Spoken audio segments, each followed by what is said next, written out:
Hey, what's up, YouTube? It's Big Mama, and I'm back again with another movie review. Actually, I have a few movie reviews. These are 7 psychological thrillers that I think are worth watching. And y'all, excuse the noise in the background, because I'm in a parking lot. I've been busy, but still trying to make this content, you feel me? So anyway, I'm going to give a short summary on each video, but I'm not going to spoil the ending. Or it'll be a lot of parts that I leave out because I still want you to watch these movies. So without further ado, let's get into this little movie review. It's late night. The rain is coming down like God is trying to drown Nevada. And inside, a nearly abandoned motel in the middle of nowhere. Like just in the middle of nowhere, literally. 10 strangers cross paths. We've got Ed, limousine driver who looks like life ran him over twice. Then there's Paris, a prostitute who's clearly seen better days and worse clients. Well, she's like a hooker with a heart of gold. There's a fading actress named Caroline who still thinks she's a big deal. Like her career is just circling around a drain, and she's just trying to cling to whatever little spotlight she has left. Then there's Rhodes. He's a cop transporting a dangerous prisoner in the backseat of his cruiser. And his prisoner looks crazy as hell. Then there's Jenny and Lou. So they're newlyweds and they're young and in love, but they're holding something back separately. Like they both have a secret that need to be revealed. George, panicked, desperate, trying to save his injured wife. Their little boy Timmy, he hasn't spoken a word, but understands what's going on better than everybody else. They all meet here by accident. At first, it's just bad luck, a flat tire, a car crash, a storm. But then one of them is murdered, and then another, and then another. And it quickly becomes clear that ain't nobody leaving from here. The phones don't work, there's no exit, and suddenly everybody is a suspect. As paranoia sets in, the fear follows close behind, and what starts as a coincidence begins to feel like your fate. It's like a classic murder mystery. A game of survival in a motel with no way out. But that's not the truth. Because the truth is, there is a way out. But only one of them can survive. Every death is necessary. Meanwhile, miles away, there's a man named Malcolm River who sits in a prison cell awaiting a last-minute decision on whether he lives or dies. So Malcolm isn't just dangerous. He's fractured.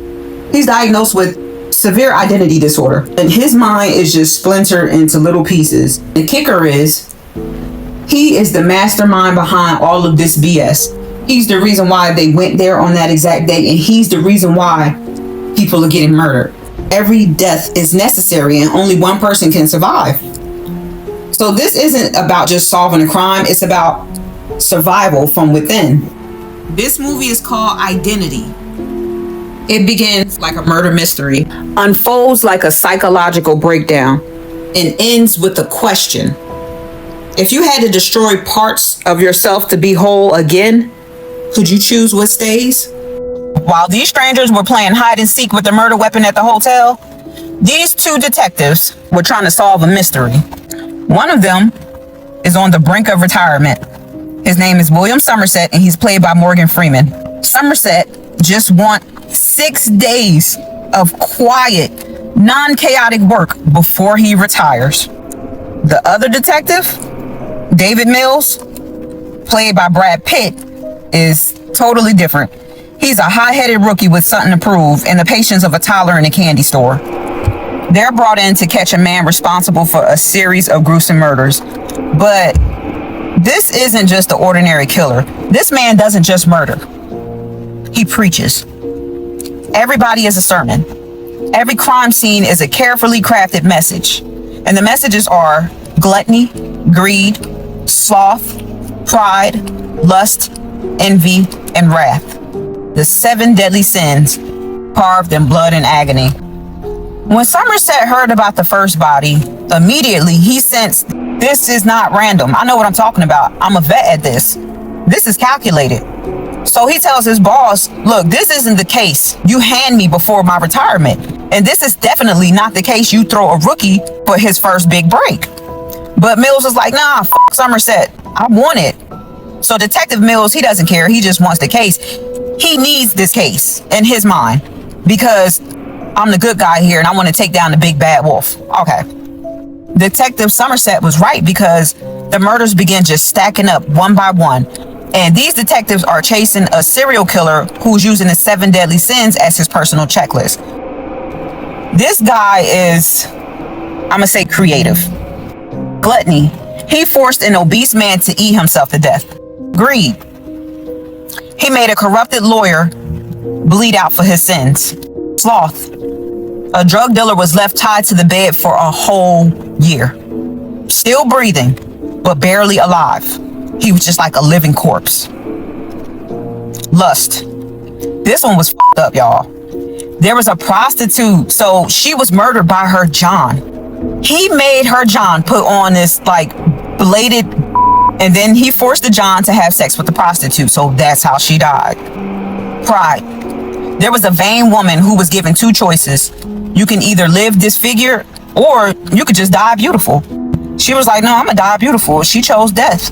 The way he did it was brutal, methodical, and designed to break the detectives. So as the detectives are trying to catch this man before he gets to anyone else, the killer walks right into the police station and turns himself in. His name is John Doe, and he was played by Kevin Spacey. And here's the catch. He's not done. He tells them, look, I got 2 more victims. I can only show you 2 detectives. You got to drive me to this remote location, or I'm not showing you anything. You'll never find out. Okay, so they agreed. They took him to the middle of nowhere. Like, to me, it just looked like a trailer park in a desert with phone lines. I don't know what that was about. And when the 3 men arrived, a delivery man pulls up. So Detective Somerset walked off a few feet away to meet the delivery dude, while Detective Mills stayed with John Doe, and he kept his gun trained on him in case John Doe tried to like run or do anything stupid. But John Doe was just real calm, and he started talking, and he told Detective Mills, I envy you. I envy your normal life. So, okay, a few feet away, Somerset received the package. He opens the box, and then when he realizes what's in that box, he was in shock because this is the most twisted shit he has ever seen in his 32 years of being on the police force. The look on his face said a lot. John Doe has the upper hand. What's in the box? Not until you give me the What's gun. in the fucking box? Give me the gun. You lie! You're a fucking liar! Shut up! That's what he wants. Become wrath. And that's 7. This film doesn't just ask you like who's the killer. It forces you to confront why he kills in the first place. And yes, it does have one of the darkest endings in cinema. Not darker than Serbian film, but it's pretty fucked up. And while those detectives are looking in a box, this next story flips the script because here the predator is not who you think it is. 14-year-old Haley Stark, played by Elliot Page, meets a 32-year-old Jeff Culver. He's a charming photographer, played by Patrick Wilson. So after chatting with him a little bit online, playing cat and mouse or whatever, they was like, okay, let's meet up. And she know how old he is, so already that was a real big ass flag the size of Texas. But anyway, Jeff takes her to his house. It looks like every bad situation you start yelling at your TV about, you know, like, oh, don't go in there, don't do that. Are you f***ing stupid? Run. So when they get there or whatever, he start pouring her drinks, then he takes photos of her. And then he starts making small talk, and you could just smell the creep vibes radiating off of him through the screen. Like, dude is just creepy as fuck to me. But then the tables turn. Haley drugs Jeff, and when he wakes up, he's restrained and tied to a chair. Now, it turns out that she wasn't just some naive little girl. She knows exactly who he is, and she suspects Jeff of being a predator. Duh, he wanted you. And she suspects Jeff of harming other girls, including a missing teenager named Donna Maurer. Haley interrogates him, humiliates him, and then she threatens him. And she digs into every excuse and every denial. She even prepares for the unthinkable, which is castration. Yeah, and she brought tools and she knows how to use them. She was about to cut Jeff's thing off and his 2 little other things that go with it, the dingle and the berry. So, wait. Isn't Dingleberry? Never mind. And Jeff, like, he was breaking down, like, don't cut me down there, don't cut me down there. But she was just numbing him up, like, nah, you're not about to hurt nobody else with this. This is a weapon. So Jeff was just starting to break down. And at first he was denying things, and then he started to bargain with her. Then he just started to admit into stuff. He knows Donna Maurer, and yes, she's been at his place before. His carefully constructed, nice guy persona shatters piece by piece as Haley forces him to confront what he's done. And this isn't just about a punishment, it's more about power. So the climax? Haley gives Jeff an ultimatum. She said, look, you either gonna hang yourself quietly, or I'm telling everybody you a pedophile, and I have proof. I will make sure the world sees everything that I got on you right now. And I'm gonna make sure every parent, every cop, and every stranger that want to get revenge knows exactly where to find you. The choice is yours. What are you gonna do? Here's the kicker. We never really learned out who Haley was. Watching this film makes you wonder, is she some avenging angel out here serving justice? Is she a vigilante with her own twisted sense of right and wrong? Or is this girl crazy as hell? Also, was Jeff manipulated? Or was he just trying to give her a shower? R. Kelly style. And that movie is called Hard Candy. It's like a psychological game of cat and mouse, except the mouse is the one holding the scalpel, and she knows exactly where to cut. So while Jeff is stuck with the challenge of trying to clap some underage cheeks, this next story shows what happens when one mistake, just one, destroys every single thing. This Scottish film hit harder than most Hollywood blockbusters. You have two childhood friends. Marcus, the reckless city slicker with too much charm for his own good, and Vaughn. Vaughn is the soon-to-be dad just trying to squeeze in one last weekend of freedom. So they head out for a simple hunting trip in the remote Scottish Highlands. Fresh air, guns, pints at the pub. What could go wrong? Well, everything. So on the hunt, Marcus told Vaughn, take this shot. Vaughn grabs the gun. He aims it. He spots his target moving through the scope. Then he takes the shot. He realizes in horror that he just killed a little teenage boy. And before they can even process what happened, the boy's father shows up. He found Vaughn's rifle and then he points it at him. And Marcus, in a split second, panics and he shoots the man dead. So now you got two dead locals, two panicking outsiders, and zero good options. Marcus immediately flips into survival mode. Calm, calculating, like this is the kind of guy who probably delete your browser history before calling 911. But Vaughn, on the other hand, he was just falling apart. And Marcus convinces him of one thing. If they call the police, two city boys killing a father and a son in a remote Highland village, then they're done. That's it for them. Nobody's gonna believe them. They're gonna crucify them. So reluctantly, Vaughn decides to help Marcus bury the bodies. And then Marcus started looking for the bullets, and he even digs out the bullet from the child's forehead. Then they go back to the pub. So you have to imagine the psychological pressure. Sitting in a bar full of suspicious, rough-edged locals, including Logan. He's the village leader, and his intimidating brother Brian, while everybody slowly realizes that the boy and his father are missing. And then you're just pretending everything is fine. But it doesn't stay fine, because the bodies are found. Tensions boil over. The more the men lie, the tighter that noose just wraps around their neck. And suddenly Marcus and Vaughn are dragged into like a nightmarish standoff. Logan gave Vaughn an impossible task in order for him to save himself, because out there are no second chances, only consequences. And that's caliber. While Marcus and Vaughn decide how far they would go to get out alive, in this next film, these refugees are wondering if they made the right decisions. So this film isn't your average haunted house movie. No creaky Victorian mansions, no clueless teens messing with a little Ouija board. This is something much deeper and far more disturbing. Now look, I'm gonna be honest. I had to watch this movie a few times for it to really grow on me. The first time I thought Okay, creepy house, refugees, ghost stories, got it. But when I watched it again, you start to see how layered it actually is. So the scares aren't just jump scares.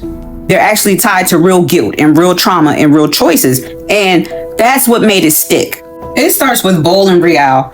This is a married couple from South Sudan, played by Sope Darasu and Wunmi Mosaku. They've been through hell, just a desperate escape across the Mediterranean with other refugees, but their survival came at a cost. Their daughter, Niagok, drowned during the crossing, and that trauma followed them like a shadow. So fast forward the story, they've been granted temporary asylum in the UK, and that sounds like a fresh start, right? Well, not exactly. They were dumped in this crumbling house in the suburbs, and they were given strict orders like don't work, don't travel, and above all, just be one of the good ones, because apparently nothing says welcome to your new life like mild threats from the government. Anyway, Bol tries to assimilate. New clothes, forks instead of fingers, practicing his I totally belong here face. And Rial, she clings to their culture, her daughter's necklace, their traditional ways, their language. But what makes things bad is their new neighbors, because they don't accept them. So this married couple has to face racism and like microaggressions and the constant reminder of that, look, you don't belong here, go back to Africa. But the real horror isn't really what's outside the house, it's what's inside that house. There's whispers through the walls, shadows in the corners, and their drowned daughter keeps appearing in these different visions that they're having, and she's peeking through the holes in the wall. So Rial is like, look, I believe that's an apeth that followed them across the sea. And she was actually right. Bol started going crazy. He was literally tearing down the wall. I don't know if he was trying to find answers or what, but the walls don't hold any answers. They just hold guilt. So the twist is that the ghosts of the refugees who were left behind are the ones that's haunting this couple. And the gang leader is their daughter. So the apeth was like, look, I'm gonna make you an offer. Bol can trade his life for your daughter's return. So I'm not going to spoil it for y'all, but now you have to figure out, why are these ghosts haunting them? What did they do so bad to upset the apeth? And will Bol really sacrifice himself to end all of this? This movie was #1 on the Netflix thriller list. It's not just a ghost story. It's a story about survival's guilt and about the impossible moral decisions that refugees had to make in order to survive. And a lot of us, we don't know what that feels like. And we don't know what we'll do in that situation to survive.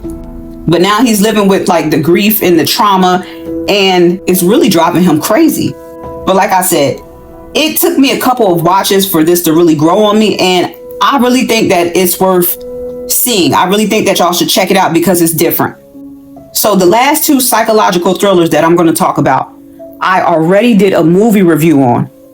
It was more of a spoiler review, but if you haven't seen it, I'll leave the link to the videos either in the description or the comments.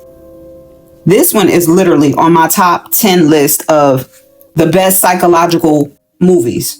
It's called Shutter Island. On this island, you might not leave with your sanity. Okay, so it's 1954, and U.S. Marshal Teddy Daniels, who's played by Leonardo DiCaprio, hops on a ferry headed to Ashcliff Hospital. And Ashcliff is like a fortress for the criminally insane that makes Alcatraz look like a holiday resort. His mission? Finding a missing patient who somehow escaped a locked cell without shoes, without help, and without leaving a single trace. Now that sounds simple, right? Yeah, but no, it's not. From the moment Teddy and his partner Chuck, who's actually played by Mark Ruffalo, stepped foot on the island, something fell off. The doctors are suspicious. The patients keep dropping cryptic warnings, and there's a little creepy note that says the law of 4, who is 67, which sounds like something you find in a conspiracy theorist diary. But here's the kicker. Teddy isn't just here to solve a case. This guy's a World War II vet with more emotional baggage than Kim Kardashian's vacation. Let me tell you about him.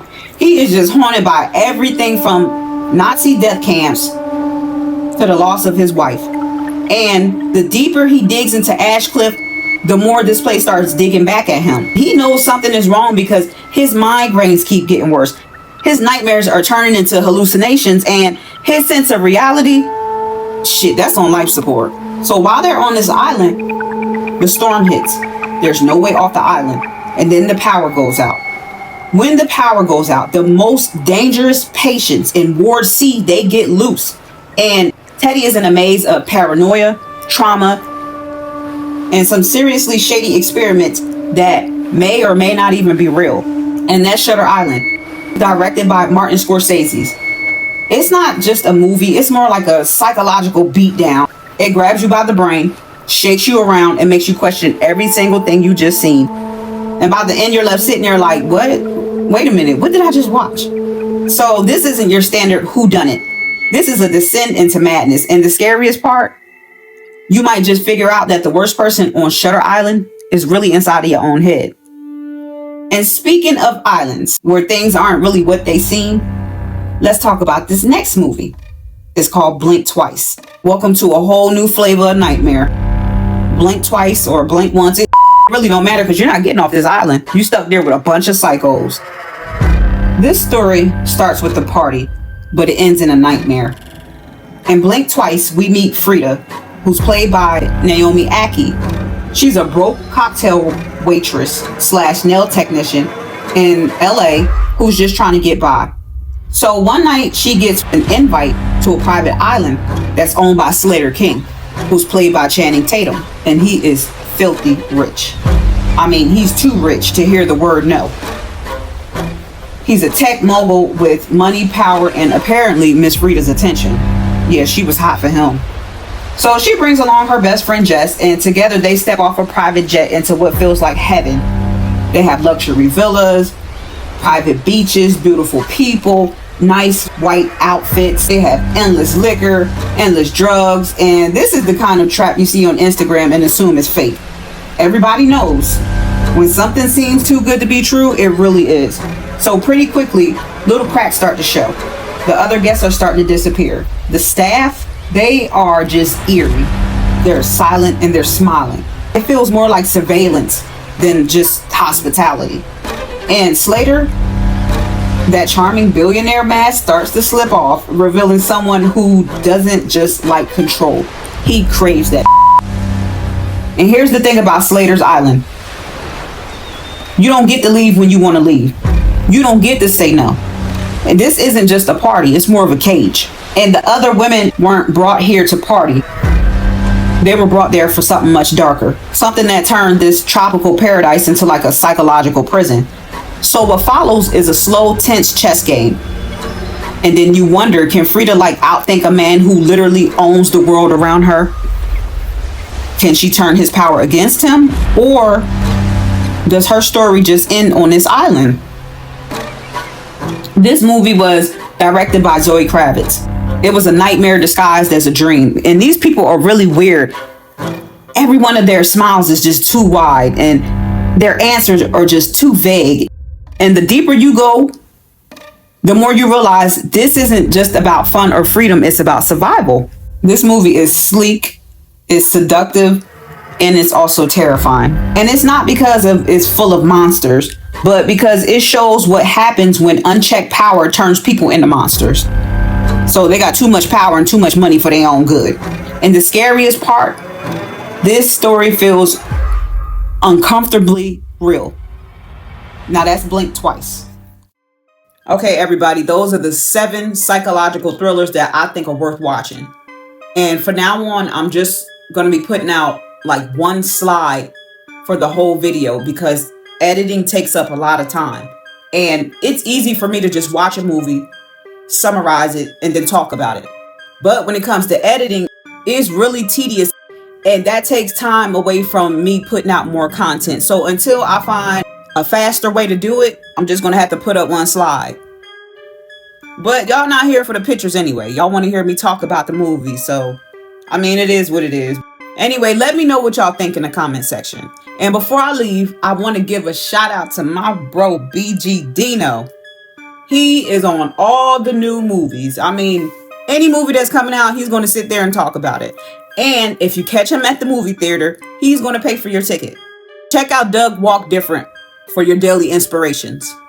And last but not least, y'all, check out the Dante Show Network. I'm going to leave a link either in the description or in the comments to everyone's channel. And thank you to the people that support me. I appreciate every single one of you. I'm out.